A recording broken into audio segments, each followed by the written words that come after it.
Okay, I'm out here riding in the beautiful Washington wilderness with this guy.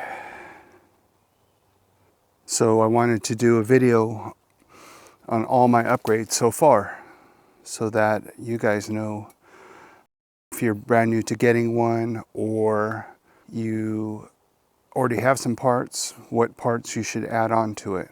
And these are my recommendations for upgrades, and I will go over every upgrade that I've done to the motorcycle so far. Most of the upgrades I got were either from Amazon or Alibaba, yep, that Chinese company. They all come from the same place. If you get them on Amazon, they're probably from China anyway, so there you go. Most of the parts were kind of inexpensive, but they are life-saving to the motorcycle. And some of those examples I'll go over with you. I'll give you my top 4 things to do first and what you should do to protect the motorcycle, because that's important as well. So I wanted to discuss that. So the very first thing that I would get are hand guards, these right here. They protect the levers from getting damaged if you fall over, and not only that, but they protect your hands if you're going through the brush. When trees are sticking out, bushes are there, they help protect your hands. Now these are like a carbon fiber copy of one, and they were about $30 on Amazon. And what I wanted to show you on this was that they're all aluminum through here. There's no plastic. So if you get them, make sure you don't get the ones that are plastic, because those will break the first time you crash it. They've helped with the bars not being bent. As you can see, there's a lot of damage on them from falling over. I've crashed about 6 times on this motorcycle, and it's protected that throughout those 6 times, as well as it hasn't bent the handlebars. I've seen videos where they bend them really easily when they fall over. So make sure that you get a pair of these first. That would be your first thing. They're connected to the handlebars right here with bolts, so they're pretty sturdy staying on there. The second thing that I would purchase is the engine guard right here. And this is a 2-piece engine guard. This is the first piece and this is the second piece. I would recommend, if you can afford it, to get both pieces, because they will protect your motorcycle. This will do great for the engine, but when you fall over and hit rocks or something like that, this piece will actually protect the fairing of the motorcycle. And I'll do some close-ups of this if you can see the scratches on that. Those would have been on the fairing if I didn't have that, so it's important to have that.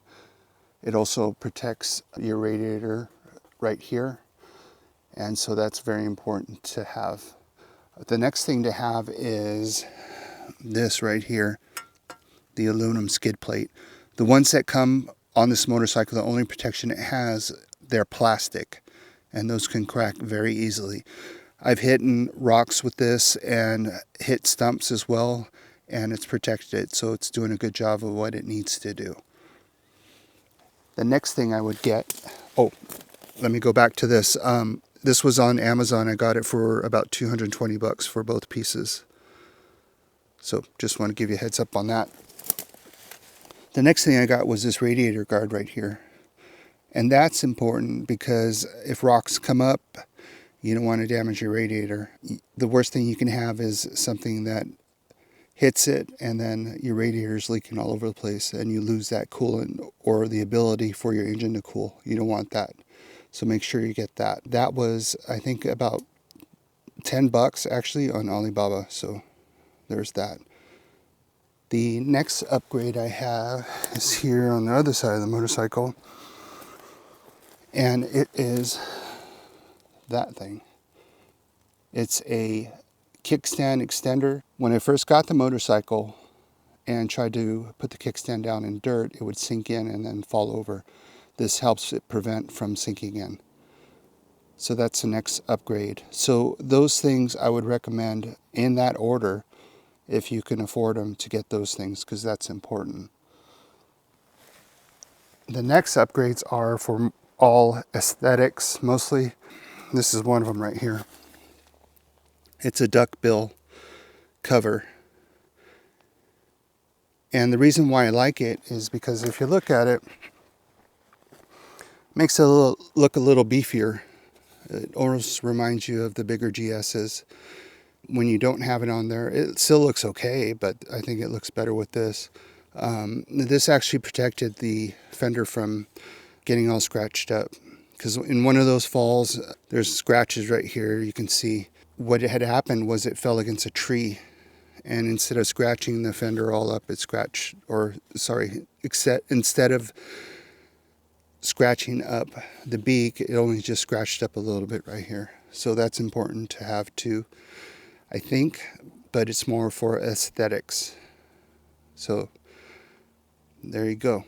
The next thing I got, or actually this was one of the first things I got because I thought I needed it, but it's this windshield. I got off of Amazon. It's about 30 bucks. It helps pretty good on the freeway and on the highway, but it does nothing off-road. And the reason being is because this is black. I chose the black because I think it looks better on the motorcycle, but if you do get one of these, I would get a clear. Do you really need it? I don't know if you really do need it. If you're gonna do a lot of off-road and lower speeds, like under 50, I don't think you need it, honestly. So I would just keep the old instrument cover on here and just leave it like that. I think you'll be fine. One of the most expensive upgrades I got was these right here, the Battle Axe AX41s. And the reason I got them is because the stock tires work good if you're going down just fire roads and stuff like that. But if you do any technical stuff, and if there's sand or rocks or gravel or stuff like that, you need something different. And I found that out the hard way, in a sense that I was losing traction. It was harder to get started and things like that. And these things really, really grip. So this is after about 700 miles of wear. They're still pretty beefy, and I'm very impressed with them. And I'll show you the front one so you can see that too. So yeah, this is what the front ones look like. But they do grip really well, and I'm very pleased with them. The next upgrade I got was these tank pads right here. There's one on each side, and then there's one that is right here. You know, if you're like me and you wear pants, that sounded funny.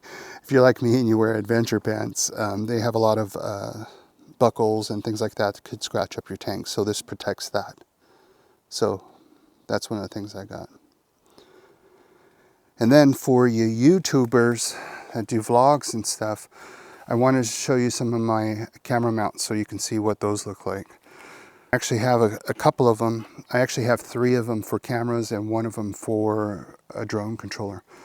So this is one of the camera mounts. It's about, I think, $20-something on Amazon. It connects to your bar, but it has the universal ball mount. These are 1-inch balls. That sounded funny. They're 1-inch size, so that they're compatible with a lot of things. It's more like the RAM mount, but they're not a RAM mount. Here's the actual casing for the GoPros that I have. I have 2 GoPros, and I also have a DJI that I'm filming with right now. The second mount I have is right here, and it's the same setup. It's the 1-inch ball. And then you can see this has been taking a licking here, because when I crash, I usually crash on this side. The good thing about it is it doesn't damage the camera whatsoever, but that's the angle that it gets when it looks at it. So those are the angles that I get. The other one I have is right here. This is the mount that I use when I use my drone. What I do is there's a mount on the back of the controller for the drone, and I can put it on my handlebars, and then the screen is right here, and then I can see what I'm actually filming.